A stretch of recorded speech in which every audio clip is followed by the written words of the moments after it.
오전에 있었던 국감의 이제 하이라이트 장면이라고 할 수 있겠죠. 예, 오늘 박정화 대변인 좀 네. 전에 그 이제 김도읍 의원 같은 경우는 그분을 이야기하면서 뭔가 이재명 지사를 암시하는 듯한 주장을 했고, 그렇죠. 이재명 지사는 돈 받은 자가 범인이다. 뭐 이런 피켓을 들고 응수를 했습니다. 뭔가 상징적인 한 장면이 아닐까 싶은데 어떻게 평가하세요? 예. 일단은 저 그분에 대해서 녹취록에 나온다는 네. 그 반은 그분 거다라고 하는 그분을 찾아야 되는 게 숙제인데, 지금 뭐 이재명 지사는 예상했던 대로 지금 답변에서 저희가 봤잖아요. 이제 그분 얘기를 하면서 결국에는 또다시 이제 곽상도 의원으로 이제 넘어갑니다. 그리고 이전에 이제 오후 질의에서도 저희가 이제 듣게 되는 것처럼 네. 이재명 지사는 처음부터 끝까지 대장동 설계는 오히려 토건 세력 그리고 국민의힘 세력들에 의해서 이루어진 거고, 본인은 그거에 과다 수익을 막기 위해서 노력을 했는데 일부 부족한 부분이 있다면 고쳐나가겠다, 뭐 이런 식으로 만들어 가고 있어서 네. 저는 뭐 이게 이재명 지사 지금 화면에서 보는 것처럼 범인 도둑 이렇게 얘기하면서 오히려 지금 대장동 사건의 모든 몸통이 야권 세력이다라고 몰아가기 위한 전체 설계 구도에서 네. 그런 답변이 나왔다라고 보여집니다. 그래서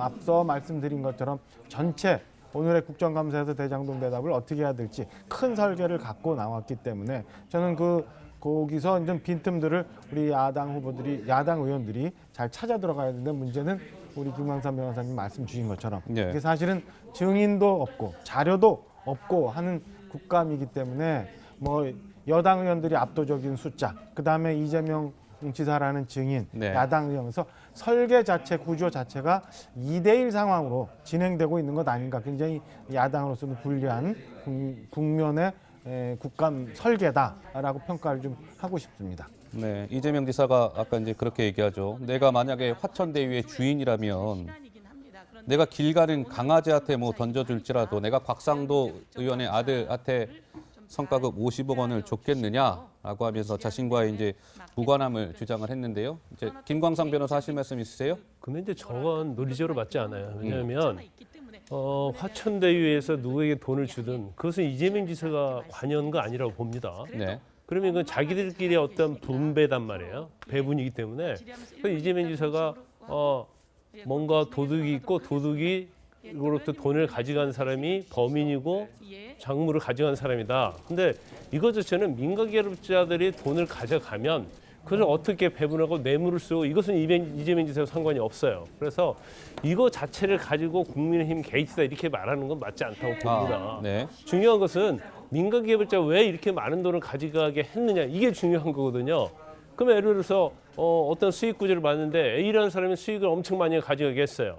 근데 그 사람이 어떤 그 돈을 가지고 범죄 행위를 했다고 하는데 그 범죄 행위가 자기와 적대적 관계에 있는 사람이란 말이에요. 그러면 그걸 가지고 이걸 수익 구조를 만든 것에 비판하는 것은 이제 맞지 않다고 봐요. 그래서 이거 자체를 저런 논리로 가는 것은 제가 볼 때는 이제 바른 방향은 아니다 이렇게 보고요. 네. 근데 중요한 것은 설계화 과정에서 지금 아직 나타난 건 없죠. 그렇지만 화천대유와 관련해서 예를 들어서 유동규 전 본부장이 이재명 지사와 어떤 측근이냐 아니냐. 근데 지금 남욱 변호사가 아침에 귀국했잖아요. 새벽에 귀국했죠. 그렇죠. 예. 근데 사실 남욱 변호사가 그 사호, 천화동의 사호를 가지고 있는데 네. 지금 유한홀딩스라는 유동규가 실질적으로 주주로 있는 것에 35억을 예를 들어서 송금을 했다, 이런 내용이 나온단 말이에요. 그러면 결국 유동규와 이재명 지사 관계 이런 데서 돈이 흘러갔느냐, 이제 그런 부분이 사실의 핵심인데 네. 자꾸 이 핵심 자체가 밑에서 돈을 나눠 가진 사람들이 국민의힘 사람들이니까 가까우니까 이건 국민의힘 게이트 이렇게 말하는 것도 맞지 않고, 맞지 않는다. 그다음에 네. 더불어민주당 쪽에서도 저 국민의힘 쪽에서도 아직은 나온 게 없어요. 그래서 그 부분이라는 의구심에서 의혹을 제기할 수 있지만 설계와 아니면 구조적으로 어떤 결제를 했느냐 안 했느냐, 거기에 관여를 하고 그걸 알고 있었느냐, 이제 이 부분이 굉장히 중요한 거죠. 네, 하지만 아직은 이제 수사의 초기 단계이기 때문에 이걸 뭐 이재명 지사다고 이렇게 확정적으로 얘기할 수는 없죠. 네. 근데 자꾸 그걸 가지고 이제 부각을 시키려다 보니까 오히려 제가 오늘의 어떤 청문회는 보면 오히려 이재명 지사에게 변명의 기회를 주고 합리화시킬 수 있는 우리 이재명 지사에게 조로의 찬스를 주는 그런 청문회가 되고 있다 이렇게 네. 봅니다. 우리 김광상 변호사가 청문회라고 하셨어요. 아, 국정감사죠. 예. 아니 일종의 청문회처럼 되고 실제로 있어요. 청문회라고 예, 예. 표현하시는 분들도 많아요. 민주당 대선 후보 지금 청문회를 치르고 있다. 뭐 이렇게 표현하시는 분도 있는데 우리 전재수 의원 또 한 말씀 하셔야죠. 네. 우리 김광삼 변호사님 말씀대로 사실상 이것은 이제 국정감사의 형식을 띠고 있긴 하지만 네. 이재명 지사를 놓고서 벌어지고 있는 청문회죠. 예, 네. 그 청문회라고 내용은 보면 이제 그런 것이고요. 지금 이제 이 국정감사에서 이제 정인과 자료가 없으니까 이게 맹탕 국감이 되고 있다 이제 이런 비판을 하는데 일부 맞습니다. 근데 또 일부 틀린 부분도 있습니다. 왜 네. 그러냐면 국민의힘에서 경기도와 성남시를 향해서 한 4,600건에 달하는 자료 제출 요구가 있었습니다. 4,600건. 4,600건. 어허. 네, 그 네. 4,600건의 자료 제출 요구 중에서 극히 이제 사생활 영역에 들어가는 부분, 그 다음에 이제 국정감사 및 정인에 관한 법률 7조에 보게 되면 이 국회에서 이루어지는 국정감사는 그 국가사무, 그 다음에 국가보조금이 지원되는 사업에 한정돼 있습니다. 그러니까 지방자치사무라든지 이런 것들은 그 해당 의회에서 기초의회나 광역의회에서 감사를 할 권한이 있지 네네.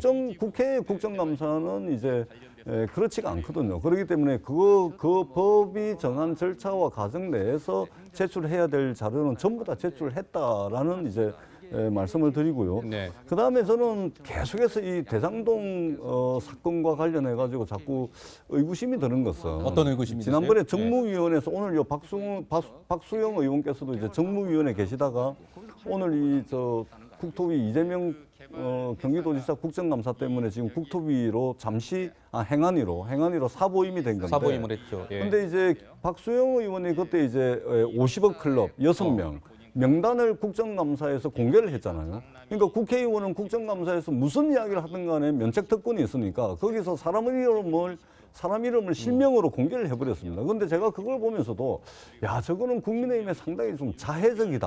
아하. 왜 자해적이냐면 그 나오시는 분들이 거의 대부분 국민의힘 관계자들이에요. 근데 그거를 무슨 뭐 대단한 것이냐, 면책특권의 보호 아래에서 국정감사에서 실명으로 이야기를 합니다. 굉장히 자해적인데 이 경기도 이재명 지사를 대상으로 한 국정감사를 앞두고서도 사실은 국민의힘에서 이재명 지사가 혹시 국정감사 안 받을까 봐 국정감사 받아라. 당당하다면 국정감사장 나와라. 이렇게 이야기를 했는데 실제 나왔거든요. 나와서 보니까 국정감사란 이 구조 자체가 질문하는 국회의원보다 답변하는 피감기관의 기관장이 더 유리한 구조거든요. 네. 시간 지나면은 국회의원의 마이크는 꺼지지만 답변하는 사람은 시간 제한이 없습니다. 그렇기 때문에 마이크 켜진 상태로 계속 이야기를 할 수 있거든요. 네네. 그다음에 여당 의원들은 좀 해명과 설명이 부족하다 싶으면 충분히 설명하고 또 국민들에게 소상하게 설명할 수 있는 시간을 보장을 해주기 때문에 네. 기본적으로 이 국정감사 자체가 이재명 지사에 유리한 건데 끊임없이 국정감사 피하지 말고 나오라고 이야기를 한 거거든요. 그러니까 네네. 국민의힘이 상당히 좀 자해적이다 이런 생각이 들지 않을 수가 없습니다. 전 의원께서 이제 국민의힘 박수영 의원을 말씀하셨는데 원래 이제 박수영 의원의 상임위는 정무위원인데 정무위원회. 오늘 이재명 지사 국감을 위해서 잠시 이제 행안위로 자리를 옮겨왔습니다. 박수영 의원은 경기도 행정 일부지사를 역임한 의원인데요. 마침 박수영 의원 얘기를 전 의원께서 하셔서 오늘 오전에 박수영 의원이 이재명 지사에게 질의한 부분이 영상으로 준비가 되어 있습니다. 잠깐 보고 오시죠.